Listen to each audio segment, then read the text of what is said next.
বন্ধুরা, আমি এইভাবে ঠকে যাব আমি বুঝতে পারিনি। এদিকে বাড়িতে মা বউ আমাকে পুরো পাঁচ পাঁচ মিনিট ঘরে ঢুকতে দেয়। এটা কি আমার ভুল?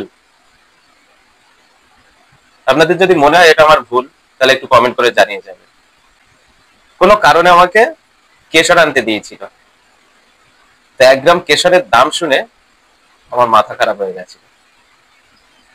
তো ইন্ডিয়া পাকিস্তানের এশিয়া কাপের ফাইনাল দেখছিলাম, দেখলাম অ্যাক্টররা কেশর ছুঁড়ে ছুঁড়ে অ্যাড দিচ্ছে।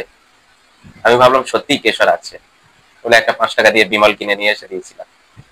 সেই কারণে পুরো পাঁচ পাঁচ মিনিট আমাকে বাড়িতে ঢুকতে দেয়নি। মা বউ পুরো ঝেঁটা নিয়ে সামনে দাঁড়িয়েছিল। একটারে অ্যাড দিচ্ছে, এইভাবে ঠকে যাবো আমি বুঝতে পারিনি বন্ধুরা। এখানে কি আমার কোনো ভুল আছে? গুরুদেবরা অ্যাড দিচ্ছে, তাদের অ্যাড কি ভুল হতে পারে? আমি সেই জন্য নিয়ে চলে এসেছিলাম 5 টাকা দিয়ে একটা বিমল। আমার যদি খুব ভুল হয়ে থাকে, বন্ধুরা কমেন্ট করে তোমরা জানিও যে না, আমি খুব ভুল করে ফেলেছি, তাহলে আমি ক্ষমা চেয়ে নেব।